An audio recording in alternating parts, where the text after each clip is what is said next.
मादियत गोरे की इमानत है। इमानत, अमानत क्या होता है? उसकी चीज आपकी नहीं है। वो निकालेगा और लेके भाग जाएगा, पीछे खड्डा छोड़ जाएगा, आप चुप करके बैठ के उसको देखते रहे। 100% अग्री, डीएच भी नहीं होना चाहिए। हर इदारे को अपना काम करना चाहिए, इसको ना नशर करे। मैं बिल्कुल जेल नहीं जाना चाहता, मुझे कोई शौक नहीं है। आप एक अगर दुबई शॉपिंग बना दें, यहाँ पिंडी में इनके पास जितनी जमीन है उस पर एक अच्छी सी कंस्ट्रक्शन करें तो कितना पैसा बन जाता है। बताइए, आपका मुल्क बड़ा अजूबा है, माशाल्लाह बड़ी तरक्की आपने की है, बहुत तरक्की की। ये वाहिद मुल्क है जहाँ जुडिशल कॉलोनी, आपने जुडिशल कॉलोनी किसी मुल्क में देखी है? आपने पुलिस कॉलोनी देखी है? आपने सुई गैस कॉलोनी देखी है? आपने सुप्रीम कोर्ट कॉलोनी देखी है? यार मेरा मतलब ये क्या, ये दफ्तर जो है ये कॉलोनियां बनाते हैं या इनका कोई काम है? मसला ये, किसी को अगर आप डांटो या कहो यार ये नहीं ठीक है, तेरा ग्रेड गंदा, वो नाराज हो जाता है। आपके जब कल्चर में यही है कि अहली को सलाम करो। हमें एक रिफॉर्म चाहिए, अपना सिस्टम चेंज कर लिया, हमारा सिस्टम बहुत पुराना है। ये सिस्टम गोरे का सिस्टम है, लॉर्ड मकौले छोड़ गया था। वो सारा दिन बैठ के आता है तो फिर चाय पी के गसिप करता है, इंट्रीग करता है, वो गंदी गंदी चिट्ठियां लिखता है। आपने भीख के सिलसिले में सब काम तो आपने कह दिया बाहर वाले करेंगे, IMF आके करेगा, वर्ल्ड बैंक करेगा, ये आप क्या कर रहे हैं? आप तो सिर्फ पेपर साइन करते हैं ना। मैं ये टैक्स नहीं कर सकता, पहले IMF से पूछना पड़ेगा। तो फिर यार वापस चल जाए गोरे के पास और कहें यार हम गलती हो गई, आप हमें वापस ले लें। वो भी नहीं वापस लेंगे। खैर वर्ल्ड बैंक आ जाएगा लोन लेके कि जी ये चीज कर दे, आप इस तरह करें, लोन ले और ये माशाल्लाह फ्लाईओवर बना दे। तो हमने 1.5 लाख फ्लाईओवर बना दिए। हमें इतने फ्लाईओवर की जरूरत थी? हमें मेट्रो की जरूरत थी? हमें बसों की जरूरत थी, मेट्रो की जरूरत नहीं थी। वेलकम जी, सियासत डॉट पीके से मैं हूं वकार बगा और इस वक्त मेरे साथ मौजूद है मुमताज माशदान नदीमुल हक। सर बहुत शुक्रिया आपके कीमती वक्त का। सर पाकिस्तान में बहुत से मसाइल थे, थैंक यू जी। माशी, हर तरफ से अंधेरा था और अचानक हमारे वजीर आजम साहब का बयान सामने आया और वो कहते हैं जी ये मादनियात बिल जो है ये पाकिस्तान में एक ताज़ा हवा का झोंका साबित होगा। देखिए जी, मैं तो नॉन पॉलिटिकल आदमी हूँ, मुझे पॉलिटिक्स का कुछ नहीं पता। मुझे सिर्फ इतना पता है कि पॉलिटिशियंस हमेशा ऐसी बातें करते हैं जो अ, असलियत से ताल्लुक नहीं रखती। ठीक है, मादनियात का बिल बिल्कुल पहले किसी पे गेम चेंजर था। उससे पहले गेम चेंजर था रैशनलाइजेशन, फिर गेम चेंजर था इन्होंने कुछ करना है। गेम चेंजर ही गेम चेंजर आते हैं, गेम वहीं की वहीं बैठी हुई है। और मादनियात का बिल अगर आ जाएगा तो क्या हो जाएगा, आप खुद सोच लीजिए। मादनियात को निकालने में ही 10 साल कम से कम चाहिए, कम से कम। ठीक है, उसके बाद शायद को मिलेगा। और मादनियात मैं कह चुका हूँ एक और प्रोग्राम पे, वो बड़ा वायरल भी हो गया था। मादनियात गोरे की इमानत है। इमानत, अमानत क्या होता है? उसकी चीज आपकी नहीं है। वो निकालेगा और लेके भाग जाएगा, पीछे खड्डा छोड़ जाएगा, आप चुप करके बैठ के उसको देखते रहे। देखिए पूरा अफ्रीका भरा पड़ा है, देख ले प्लीज। कुछ नहीं मिलता मादनिया से। और हर मुल्क के पास मिनरल है। मिनरल देख के सिर्फ मादनिया छोड़ेगी क्या मतलब है? मिनरल्स हर मुल्क के पास, किसके पास नहीं? मैंने अगले दिन डीप सीक किया था, मैंने कहा यार देखें श्रीलंका में, सारे सारे मुल्कों में हर के पास मिनरल्स है। मिनरल्स के पास, इसको हम कहते हैं रिसोर्स कर्स। जिसके पास मिनरल मिल जाए वो गरीब का गरीब रह जाता है। आप खुद गूगल कर देख लें, मैं नहीं कह रहा, खुद गूगल कर लें, रिसोर्स कर्स को गूगल कर लें। तो मेरा ख्याल ऐसी बातें हमें सोच के करनी चाहिए। एक ही चीज मैं बार बार लोगों को बताता हूँ, टीवी प्रोग्राम्स को सुनता नहीं है, मेरे इकोनॉमिस्ट भाई भी नहीं सुनते। दुनिया की तहकीक एक चीज शो करती है कि एक ही तरीके से कौमें बनती हैं, इंसान भी एक ही तरीके से बनते हैं, आप भी एक ही तरीके से बनते हैं, मैं भी एक ही तरीके से बनता हूँ। मेरे बाप ने नहीं मुझे बनाया, मैंने खुद अपने आप को बनाना है। बाप बेटे को जायदाद दे सकता है पर उसको बना कुछ नहीं सकता। इसी तरह हमारे दिमाग में है तरक्की। तरक्की यहाँ है, तरक्की मादनियात में नहीं है, तरक्की भीख में नहीं है, तरक्की एड में नहीं है। जी। सर हमारा निज़ाम तालीम हो या हमारी तरबियत हो या हमारी काउंसलिंग हो, आप तो इस सिस्टम को बड़े अच्छे से जानते हैं। अगर तरक्की यहाँ पर है तो ये हम कितना इस्तेमाल कर रहे हैं। हमारा सिस्टम तालीम का बहुत ही फजूल सिस्टम है। फरसुदा कहते हैं, क्या लफ्ज कहते हैं? We don't have a system of education, we don't have a system of तरबियत, because the worst thing in the world is a politician themselves don't respect तरबियत। वो एक दूसरे को गालियां देते हैं, जेलों में डाल। तरबियत क्या होनी है हमारी? हमारी जो है एजुकेशन, वो क्या है? एजुकेशन वाला देने वाला बंदा, पढ़ा लिखा बंदा तो एक चपरासी है। असल ताकत तो इन पॉलिटिशियंस के पास है, असल ताकत तो इन ब्यूरोक्रेट्स के पास है। बेचारा जो पढ़ा लिखा बंदा है वो तो इनके आगे पीछे फिरता है, इनकी जूतियां चाटता है। जिस दिन आप पढ़े लिखे बंदे को इज्जत देंगे उस दिन एजुकेशन की बात करें, वरना एजुकेशन कोई नहीं है। ये नहीं एजुकेशन आपने किसी को डॉक्टर दे दिया, किसी को टाइटल दे दिया, किसी को, एजुकेशन कोई नहीं होती। जिस दिन आप इस मुल्क में लाइब्रेरीज बना लेंगे उस दिन एजुकेशन होगी।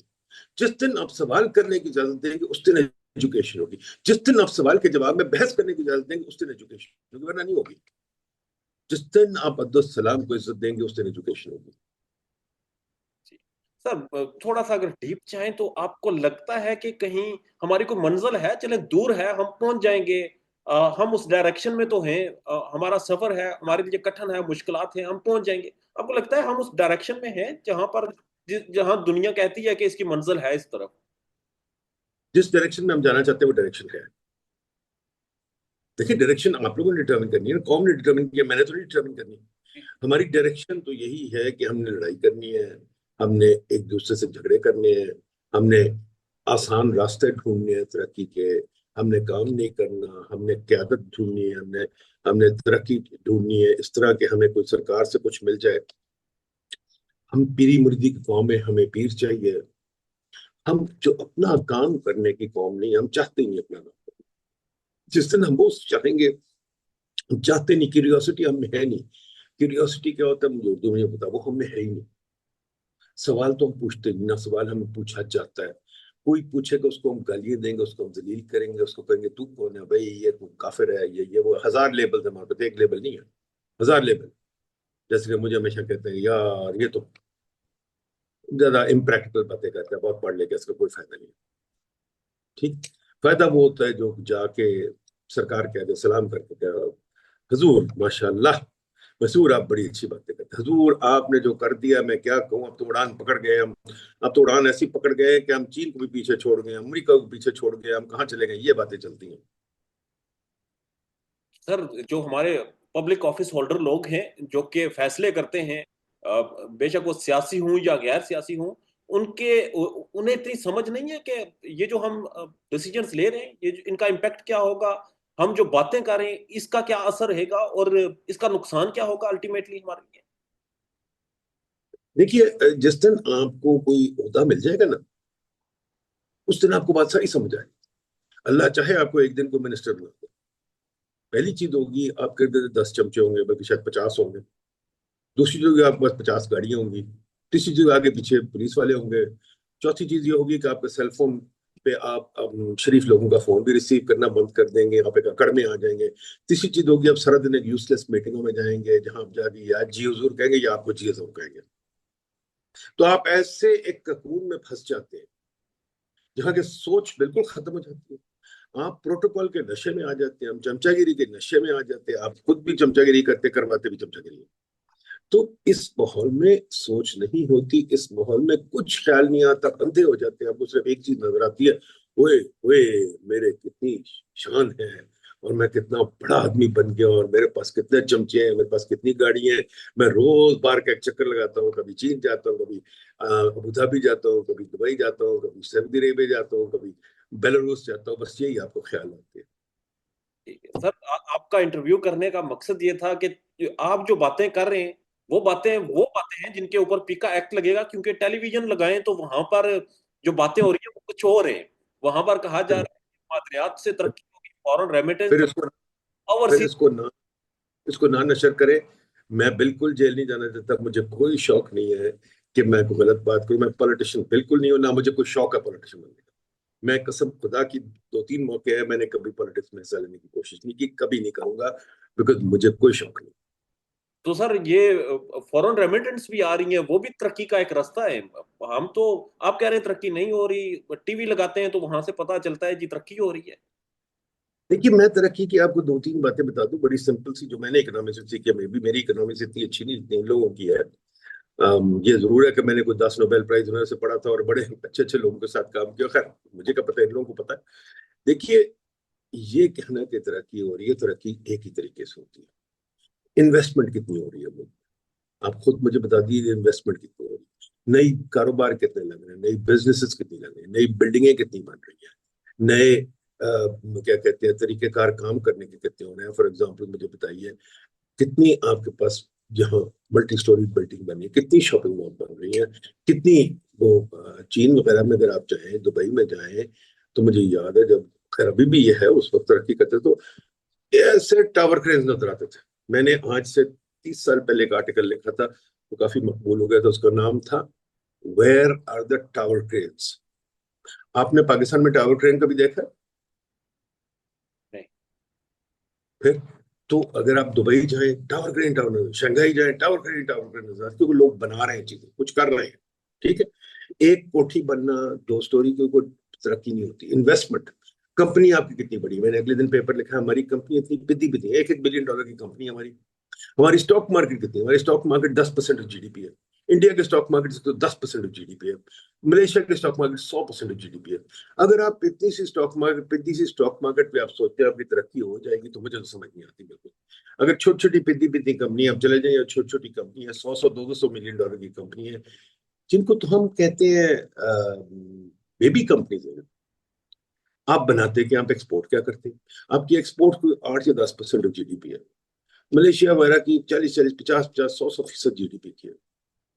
तो ये इंडिकेटर्स है तरक्की के, तरक्की के ये इंडिकेटर्स है। दुनिया में कितना माल बेच रहे हैं आप, इन्वेस्टमेंट कितनी कर रहे हैं, आपके घर कितने, फॉर एग्जाम्पल लैंप्स बन रहे हैं, चले बड़ी चीज नहीं कहता, ये माउस ही बन रहा है, ये क्या कहते हैं मेडिसिन बन रही है, ये किताबें कापी कितनी बन रही है, कहाँ एक्सपोर्ट हो रही है कि नहीं, ये पेन्स बन रहे हैं, कहाँ एक्सपोर्ट हो रहे हैं, ये है तरक्की का राज। सर आपने कहा कि और ये कंप्लीट करें, प्लीज कंप्लीट करें। ये मैं बस कह रहा हूँ, ये तरक्की का, ये स्टेपलर आप बना रहे हैं कि नहीं बना रहे, ये बन रहा है, बाहर जा रहा है कि नहीं जा रहा है, ये स्टेपलर भी चीन से आ रहा है। ठीक है, ये जो प्लग है, ये प्लग आप बना रहे हैं कि नहीं बना रहे, ये प्लग भी चीन से आ रहा है। तो ये तरक्की होती है। तरक्की ये नहीं होती कि नारे लगा, तरक्की होती है कि चीजें कहाँ से आ जा रही, कहाँ बन रही, ये कप है, ये कहाँ से आ रहा है, ये भी चीन से आ रहा है, हम तो नहीं बना रहे। सरल सर, आपने कहा हमारे पास क्या हो रहा है, मैं अब आपको गिनवाता हूँ। हालिया दिनों में जो मैंने टीवी पे देखा है, 1,000 अरब ला रहे हैं सर हमारे ओवरसीज। लोसर साहब हैं एक, वो पूरे प्रोटोकॉल में हमारे एक वफद आया, उन्होंने कहा जी 1,000 अरब पाकिस्तान लाएंगे। उससे पहले एक वफद आया जिसने कहा ट्रम्प टावर पाकिस्तान में बनाएंगे, इस्लामाबाद में। ग्रीन पाकिस्तान नामी एक इनिशिएटिव लिया गया और पता नहीं कितने सौ बिलियन का वो प्रोजेक्ट है, वो भी पाकिस्तान में हम ला रहे हैं। और हम सहराओं को ग्रीन करेंगे, वहां पर ओवरसीज रेमिटेंस आएंगी, गल्फ मुबालक आएंगे। उसके बाद तारीख में पहली दफा जी हमारी स्टॉक मार्केट ने हमें ये बताया कि वो इस वक्त तारीख की बुलंद तरीन सतह पर है। तारीख में पहली दफा हमें बताया गया कि पीआईए मुनाफे में है। सर ये तो एक तारीखी रोशन दौर है जिसमें मैं और आप गुफ्तगू कर रहे हैं। देखिए बिल्कुल आप ठीक कह रहे हैं कि ये बहुत तारीखी बातें हैं, पर ये इसमें ये है, ये सेल्फ रेफरेंसिंग से है। मैं भी जब बच्चा था ना, तो मैं वो बेहतरीन अंदाज में आपको बताऊं, वो चूहे ने हाथी को देखा, उसने कहा मैं भी बड़ा तगड़ा, वो सिर्फ बड़ा है। ठीक है, पॉइंट ये है कि अगर आप अपने आप को देख रहे हो और मैं अपने आप को देख रहा हूँ, मैं भी सैंडो। पर जब मैं आर्नल्ड श्वार्ज़नेगर को देखता हूँ किसी, उसको मैं, यार ये क्या है यार चीज, आपको किसी और से मुकाबला करना पड़ता है, अपने आप से नहीं। पीआई अगर प्रॉफिटेबल हो गया, तो सोचे एमिरेट्स और कतर कहाँ है, वो कितनी देर दूर में उनको पकड़ेगा, या थाई एयरवेज। अगर आप कह रहे हैं कि बाहर से लोग लेके आ रहे हैं, बड़ी अच्छी बात है, मुझे बड़ी खुशी हुई सुन के लेके आ रहे हैं, पर जिस दिन वो लेके आ जाएंगे और जिस दिन कुछ लग जाएगा, उस दिन मैं बात करूंगा। क्योंकि हमने बहुत ऐसी चीजें देखी है, बहुत चीजें देखी, एमओयू साइन होते देखे हैं, ऐलानात देखे हैं कि बाहर से कुछ आ रहा है। आप तो बहुत छोटे, मैं जब बच्चा था तो यूप के जमाने एक डेकेड ऑफ डेवलपमेंट होता था, हाय हाय हाय क्या हो गया क्या नहीं हो गया। उसके बाद कितने हमने नारे सुने हैं कि ये भी हो गया वो भी हो गया। देखिए असल चीज ये होती है हो क्या गया। मैंने तो आपको बताया हो क्या गया, जिस दिन आप ये प्लग बना के एक्सपोर्ट करेंगे उस दिन कुछ हो गया, जिस दिन आप ये स्टेपलर बना के एक्सपोर्ट करेंगे उस दिन कुछ हो गया। हमारी एक्सपोर्ट क्या है, हमारी कंपनियां कितनी बड़ी बड़ी है। स्टॉक मार्केट की आप बात करें, मैंने तो बता दिया आपकी स्टॉक मार्केट ना होने के बराबर है। 10% ऑफ जीडीपी, 10% ऑफ जीडीपी दुनिया के तो 100 से ऊपर है। तो 10% ऑफ जीडीपी अगर ऊपर नीचे भी चली जाए तो क्या चीज है। ठीक है। और क्रिकेट अगर आप, तो क्रिकेट जब मैच किसी से खेलेंगे तो पता चलेगा ना। वरना घर में तो मैं भी बड़ा अच्छा क्रिकेटर था यार, मैं भी कई दफा स्कोर बच्चों के खिलाफ 100-100 बना देता था। बट किसी और से खेलोगे तो पता चलेगा ना। पर सर ये एक मुल्क दुश्मन लोग हैं जिन्होंने ऑटो कंपनियां अपनी बंद कर दी हैं। वो पाकिस्तान में जो गाड़ियां मैन्युफैक्चरिंग करने का सिलसिला था वो उन्होंने बंद किया। फैक्ट्रियों वाले जो गद्दार निकले उन्होंने अपनी फैक्ट्रियां बंद कर दी। रियल स्टेट वाले सर इतने बड़े मुल्क दुश्मन है, वो अपना सारा पैसा लेकर मुल्क से बाहर चले गए। ये क्यों मुल्क दुश्मनी कर रहे हैं? कोई मुल्क दुश्मन नहीं है जी। देखिए, मैंने लॉन्ग टाइम को इस पे बड़ा काम किया था। कैपिटल फाइट पे दुनिया का सबसे पहला पेपर लिखा था वगैरह वगैरह। लोग जो है वो, हर बंदे की एक लाइफ स्पैन होती है। हर बंदा 70-80 साल जिंदा रहता है, ठीक है। उसने उस वक्त अपना प्लानिंग करनी होती है। पैसा मुझे क्या फायदा अगर मैं अपने जिंदगी में ना इस्तेमाल कर सकूं। जिस एज पे मैं पहुंच गया मुझे पता है शायद कुछ हो जाए, शायद कुछ ना हो जाए। मैंने कुछ प्लानिंग करनी है। कई दफा प्लानिंग ये भी करनी है कि बच्चे की एजुकेशन करनी है, फिर प्लानिंग ये भी करनी होती है कि जी बेटों बच्चों की शादी भी करनी है वगैरह। तो all this you have to plan. तो आप उस प्लानिंग के लिए अपनी सेविंग्स करते हैं। Savings is the individual problem, not a countries problem. जब मैं सेव करता हूँ तो मैं सेव इसलिए तो नहीं कर रहा कि मैंने आपको दे देनी है, हुकूमत को दे देनी है। मैं तो अपनी जिंदगी की आसाइश के लिए करना है। इसी तरह रेमिटेंस जो भेजता है वो अपने बच्चों को भेजता है।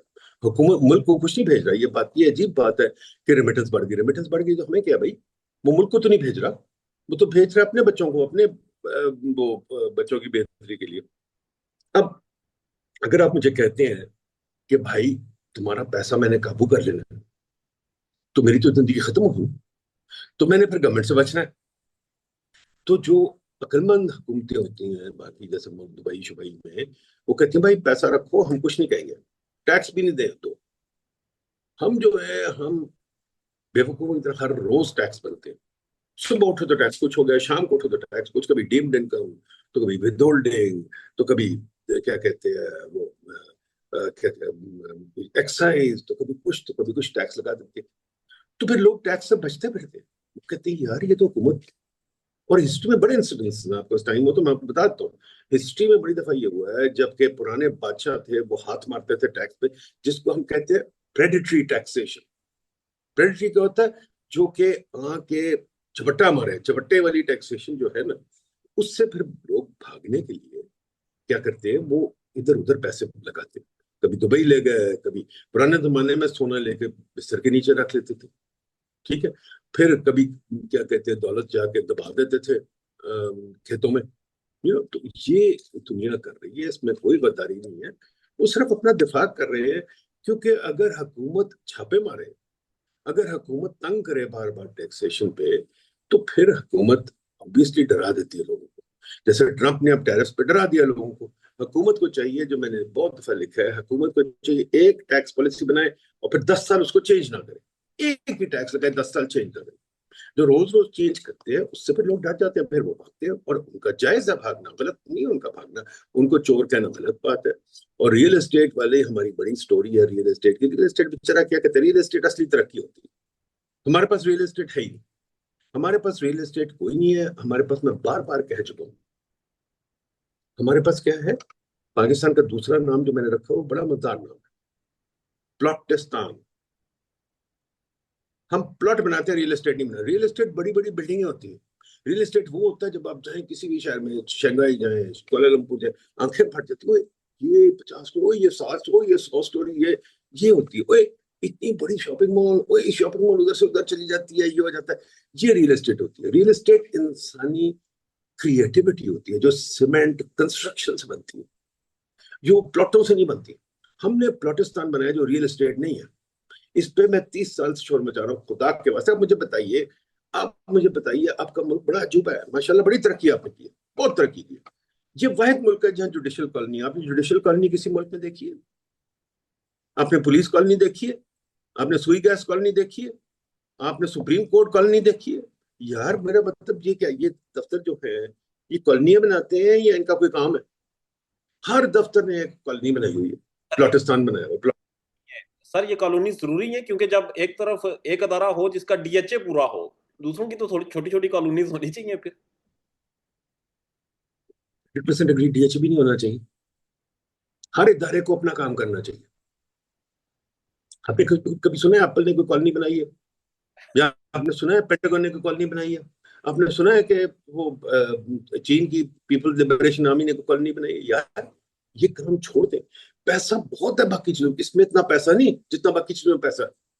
आप एक बिल्डिंग में को डीएच वालों को बताया, आप एक अगर दुबई शॉपिंग मॉल बना दें, जो आपके पास जमीन है, इनके पास इतनी अच्छी जमीन है लाहौर में, फोर्ट्रेस स्टेडियम, उस पे एक दुबई स्टाइल शॉपिंग मॉल बना दें, they'll make more money than the whole DHA Lahore. आप इस तरह करें, आप उधर आ जाएं, उस पे इस चीज पे क्या कहते हैं, यहाँ पिंडी में इनके पास जितनी जमीन है उस पे एक अच्छी सी कंस्ट्रक्शन करें तो कितना पैसा बन जाता है। यहाँ जो इनके पास I10 I11 वोटेवर, नहीं सॉरी F10 है, E10 वोटेवर जो जमीन है उस पर बहुत कंस्ट्रक्शन हो सकती है। उस कंस्ट्रक्शन से फायदा होता है अगर आप कंस्ट्रक्शन सीरियस करें और इमेजिनेटिव करें, नॉट ये 2 स्टोरी छोटे छोटे घर, ये कंस्ट्रक्शन नहीं होती। कंस्ट्रक्शन होती है जैसे आंखें फट जाए, ये क्या बन गया। वो क्रिएटिविटी होती है, वो एक इंसानी तखलीक होती है कि इंसानी क्या करे। क्रिएटिविटी क्यों नहीं हो रही सर? आपने बहुत अरसा सर्व किया, बहुत से ऑफिस होल्डर है, आप बड़ा कीन ऑब्जर्व करते रहे, क्रिएटिविटी क्यों नहीं है हमारी सोसाइटी में, हमारे लोगों में, या हमारे पॉलिसी मेकर्स में?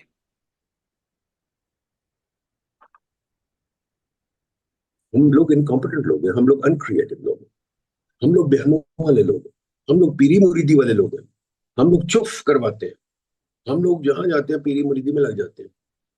हम मेहनत वाले लोग नहीं, हम काम करने वाले। देखें, ये इधर उधर उंगली उठाने से और बात है, हम खुद ही नॉन क्रिएटिव लोग हैं, हमें वो चीज नहीं है, हम वो नहीं चाहते। हम बस चाहते हैं वो हमारा बड़ा से बड़ा बंदा चाहता है, और मुझे एक लैंड क्रूजर कहीं से मिल जाए, मेरे सामने 4 चमचे लग जाए। हमारी इससे अब आगे सोच ही नहीं है। एलन मस्क को देखें, दुनिया का सबसे अमीर तरीन आदमी, उसका घर कितना बड़ा, जरा देख ले, वो छोटी सी झोंपड़ी में रह रहा है।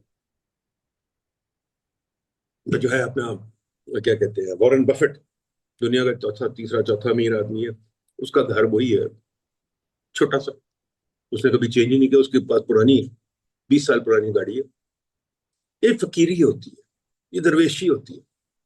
जो हमारे कल्चर में फकीरी दरवेशी नहीं, हमारा शो ऑफ कल्चर है, हम शो मारना चाहते हैं।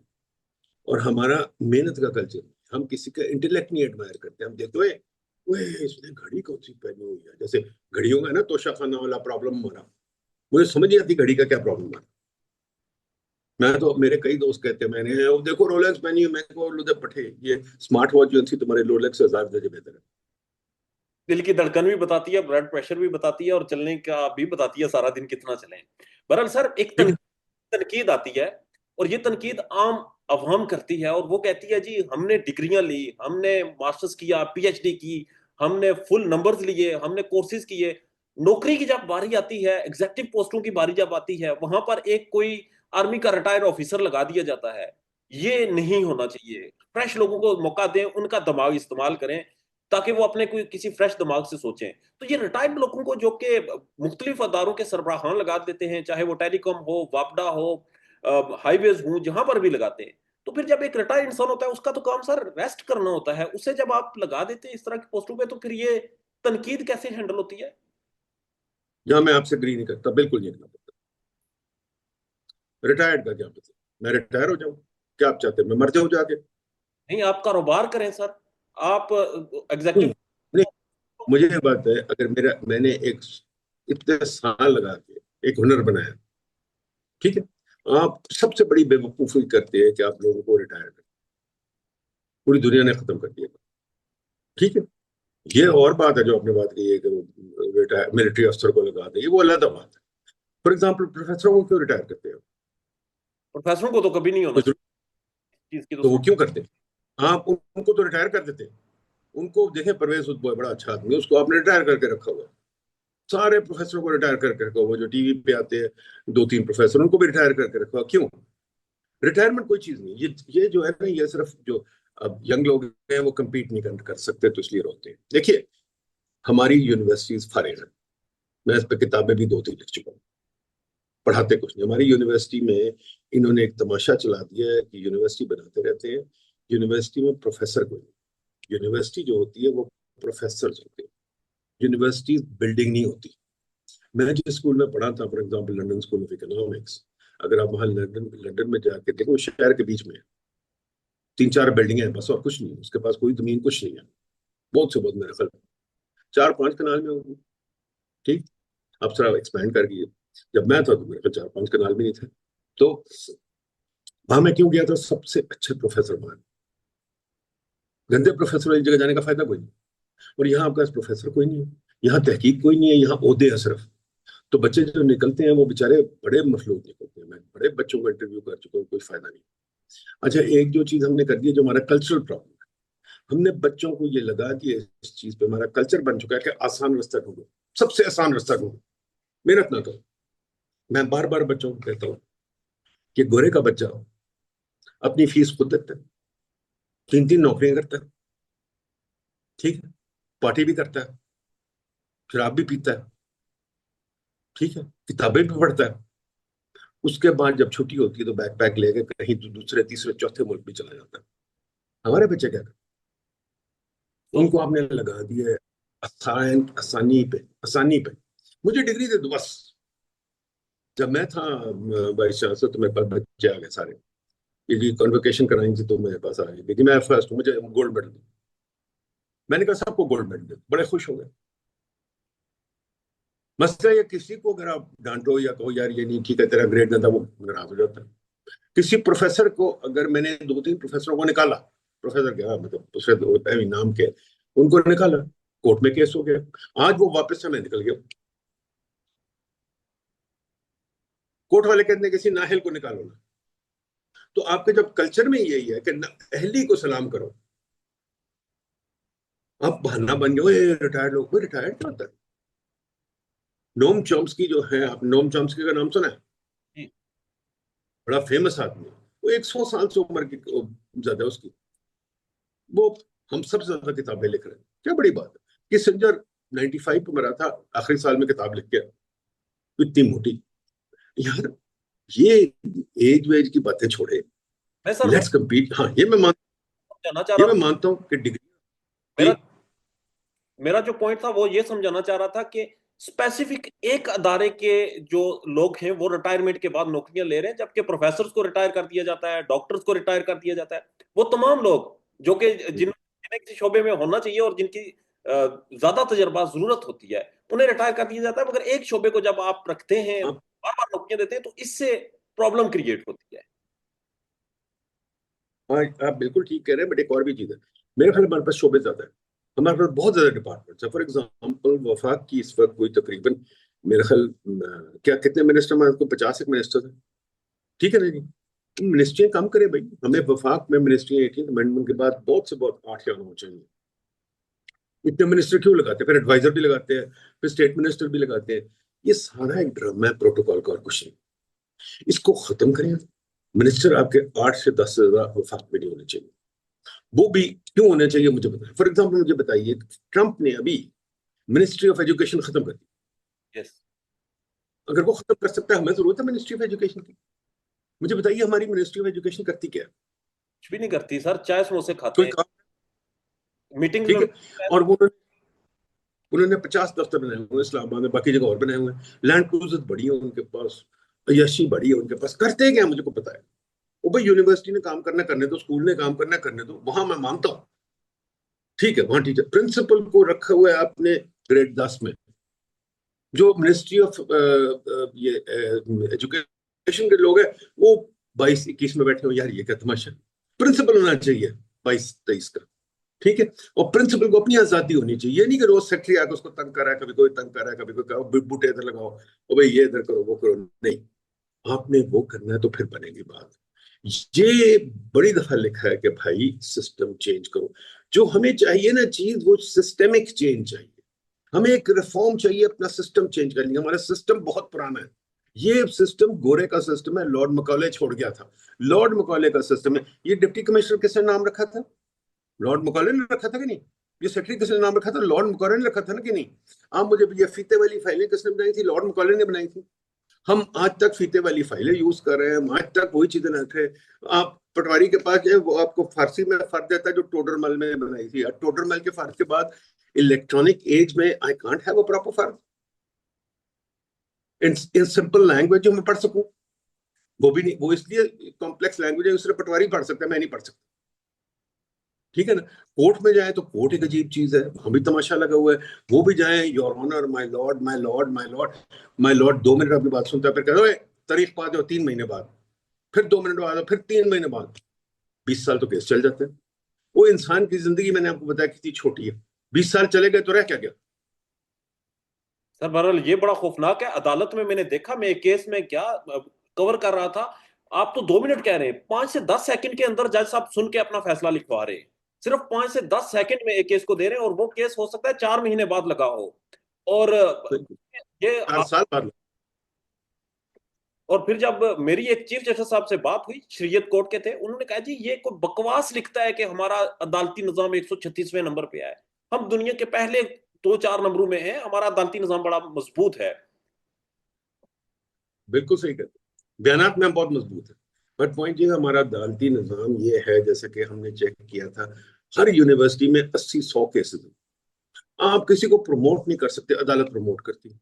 आप किसी को निकाल नहीं सकते, अदालत निकालती है।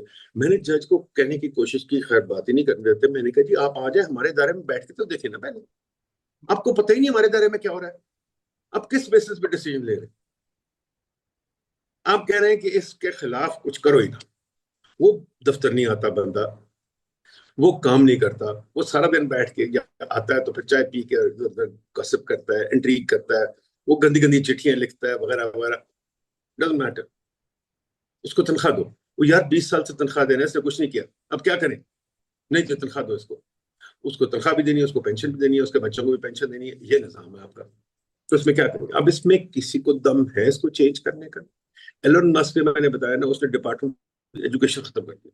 मुझे बताइए हम डिपार्टमेंट एजुकेशन क्यों नहीं खत्म करते। नंबर 2, मुझे बताइए डिपार्टमेंट रेलवे क्या करता है। रेलवे ने अपने आप चलना है, किस मुल्क में डिपार्टमेंट रेलवे होता है भाई। एक रेलवे का मिनिस्टर भी है, क्यों मिनिस्टर, रेलवे ने क्या करना है, उसने, उसको इंजन चलाना आता है, उसको पता है ट्रैक क्या होती है, उसको सिर्फ एक इतनी बड़ी सलून मिल जाती है जिसमें फिरता है। सारी गेम यही है हमारे। ये नहीं कि रेलवे चलाना, रेलवे में आपके पास एक बंदा है जो टेक्नीशियन जो चलाए। आपकी बिजली का प्रॉब्लम क्या है, बिजली का प्रॉब्लम यह है कि मिनिस्टर ऑफ एनर्जी, अभी मिनिस्टर ऑफ एनर्जी क्यों है, एनर्जी डिविजन क्यों, कहीं भी नहीं होती। एनर्जी का जो है वो डिस्को शिस्को चले, लाइक कारोबार, कारोबार की तरह चले, एक दूसरे से काम करे लाइक कारोबार। वो निजाम आप बना दे, ठीक हो जाएगा। अगेन टू द टॉपिक पर सर। जी जी प्लीज सोच नहीं है। जी कंप्लीट। बताइए, मैंने कहा सोच नहीं है जी। आखिर में सर, अगेन वापस आते हैं उसी चीज पर। ये सारी जो चीजें हमने डिस्कस की, क्या इस वक्त किसी एक चीज की तरफ 0.1% भी हमारा रुझान है कि इन्हें बदलेंगे या बदलना चाहिए, या कोई ये जो मौजूदा सेटअप है ये इंटरेस्टेड है इन चीजों में, या इनकी तरजीहात क्या है अभी, आपको क्या समझ आई? देखिए, मैं किसी एक हुकूमत के खिलाफ नहीं। हमें हो गए हैं तकरीबन 80 साल। 80 साल में किसी ने कोई चेंज नहीं लाया। 80 साल में हमने एक चीज चेंज नहीं की। हाँ, एक चीज चेंज किया, जरूर चेंज किया, सॉरी सॉरी गलत। हमने इनके प्रोटोकॉल बढ़ाए हैं, इनके प्लॉट्स बढ़ाए हैं, इनकी दौलतें बढ़ाई हैं। पुराने जमाने में जब मैं बच्चा था तो एक जज जो था, एक गाड़ी लेके अगर रिटायर करता था बड़ी बात होती थी। कई जज तो रिटायर करते थे विदाउट अ कार। अब हर जज रिटायर करता है, उसके बाद नॉट ओनली गाड़ी होती है, उसके पास 30 लाख की पेंशन होती है, 20 लाख की पेंशन होती है, प्लस उसके पास 2-3 सरकार की तरफ से 5-6 नौकर भी मिलते हैं, सरकार की तरफ से सेक्रेटरी मिलता है सरकार। ये हमने चीजें चेंज की। हमने वो नहीं चेंज किया कि ये इदारे चेंज करें, तरीके चेंज करें, अपने रूल्स चेंज करें, वो नहीं चेंज किया। जो हमने रूल चेंज किए उल्टे चेंज किए। हमने रूल्स पावर के चेंज किए, हमने रूल ये नहीं चेंज किए कि लोग काम करें। आपने बिल्कुल ठीक कहा था कि बच्चे रोते फिरते उनको नौकरी नहीं मिलती। बच्चों को बिल्कुल नौकरी नहीं मिलेगी। नौकरी तब मिलती है जब इन्वेस्टमेंट हो। नौकरी तब मिलती है जब गेम, कोई नई कंपनी बन रही हो, कोई नई चीजें बन रही हो, तब नौकरी बनती है। हमने वो काम तो नहीं किया। तो ये आई थिंक हमारी चीज है सबसे बड़ी, कि हमें सोचना चाहिए कि हमें काम करना है और काम कैसे करना है। और हुकूमत को अक्ल इस्तेमाल कर, मीटिंग है, रोज बयानात से काम, मुल्क नहीं चलते। रोज बयानात और मीटिंग, काम कोई नहीं होता। काम तो मुझे बता दें क्या होता है। बाकी एक और चीज भी बहुत बड़ी जो आपने की हुई है, आपने भीख के सिलसिले में सब काम तो आपने कह दिया बाहर वाले करेंगे, IMF आके करेगा, वर्ल्ड बैंक करेगा। ये आप क्या कर रहे हैं, आप तो सिर्फ पेपर साइन करते हैं ना। मैं ये टैक्स नहीं कर सकता, पहले IMF से पूछना पड़ेगा। तो फिर यार वापस चल जाए गोरे के पास और कहें यार हम, गलती हो गई, आप हमें वापस ले लें।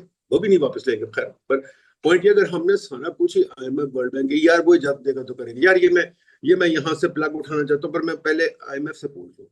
यार मैं ये यहाँ से माउस उठाना चाहता हूँ, पहले वर्ल्ड बैंक से पूछ लो। ठीक है, ये तो आपका निजाम है, क्योंकि आपने खुद तो काम करना नहीं, आपने उनसे करवाना है। वर्ल्ड बैंक आ जाएगा लोन लेके कि जी ये चीज कर दे, आप इस तरह करें, लोन ले, और ये माशाल्लाह फ्लाईओवर बना दे। तो हमने 1.5 लाख फ्लाईओवर बना दिए। हमें इतने फ्लाईओवर की जरूरत थी? हमें मेट्रो की जरूरत थी, हमें बसों की जरूरत थी, मेट्रो की जरूरत नहीं थी। आपने इतना बड़ा प्लेटफॉर्म बना दिया, आपने 3-4 बिलियन डॉलर उस पर लगा दिए, उसका क्या फायदा था? वो 3-4 बिलियन डॉलर, मैं कहता हूँ $1 बिलियन पे आपके पास पूरे मुल्क में बसें आ जाती, खत्म हो जाती बात। आपने वो प्लेटफॉर्म बनाने की क्या जरूरत थी? किसी ने इस पर सोचा नहीं जी, हमने जल्दी से बना दिया। आपने जो बिजली लगाई है बेवकूफों की तरह क्यों लगाई है भाई? डिस्ट्रीब्यूशन आपने ठीक नहीं की, क्यों नहीं की? बिकॉज आप मीटिंग में बैठ जाते हैं, मीटिंग में ऊंची आवाज वाला बंदा खुश हो जाता है, जो मेरे जैसा बंदा बोलेगा उसको ए जी ये सिर पर है जी, ऐਵੇਂ गल्ला ज्यादती करते हैं यार, ਇਹਦੇ ਨਾਲ ਗੱਲ बस खत्म हो गई। सर शॉर्ट कमेंट कर दें आखिर में, अगर हम अकल का इस्तेमाल नहीं करेंगे तो अगले 10 साल में हम कहाँ होंगे? जी जी, IMF हमारे पास आ चुका है 25 बारी, अगले 10 साल में 3-4 बारी हो रहा है। पाकिस्तान में इस वक्त सबसे बड़ा मसला बोलने का है। पाकिस्तान में बोलने नहीं दिया जाता, जुबानें खींच ली जाती हैं, डर है, खौफ है, टेरर है। पाकिस्तान का मीडिया मुकम्मल तौर पर कंट्रोल्ड है, वेल मैनेज्ड है, एक मैसिव सेंसरशिप है। इसी तरह का दबाव पाकिस्तान में सियासत.pk भी फेस कर रहा है, जिसे पाकिस्तान भर में गुज़श्ता कई महीनों से मावरा आइन, मावरा कवानीन मुकम्मल तौर पर बंद कर दिया गया है, मुकम्मल तौर पर बैन कर दिया गया है। सियासत.pk की नशरियात को लिमिटेड करके पाकिस्तान में छोड़ दिया गया है। तमाम तर कानूनी मुआवजे के ऊपर आवाज उठाई गई, दस्तक दी गई, लेकिन हर तरफ से खामोशी है, सन्नाटा है, कहीं पर कोई सुनवाई नहीं है, कोई सुनने को तैयार नहीं है। लेकिन इसका हल क्या है? क्या खामोश हो जाएं? क्या सवाल ना करें? क्या मालूमात आप तक ना पहुंचाएं? क्या इंफॉर्मेशन आप तक ना पहुंचाएं? मालूमात भी पहुंचेगी, इंफॉर्मेशन भी पहुंचेगी, सवालात भी उठेंगे, लेकिन अब आपने रोल प्ले करना है, आपने अपना किरदार अदा करना है। और छोटा सा एक प्रोसीजर है, प्रोसेस है, उसके बाद आप अपना किरदार अदा करें और हमारी मदद करें। पहले आपने यह करना है कि हमारे यूट्यूब चैनल को सब्सक्राइब करना है, उसके बाद ज्वाइन के बटन के ऊपर जाना है, क्लिक करके हमारा मेंबर बनना है। या फिर दूसरा ऑप्शन यह है कि आपने वीडियो की डिस्क्रिप्शन में जाना है, वहां पर पैट्रियन का लिंक मौजूद होगा, उस लिंक के ऊपर क्लिक करें और हमें सपोर्ट करें, हमारा हिस्सा बने, हमारी ताकत बने। ख्याल रखिएगा। अल्लाह हाफिज।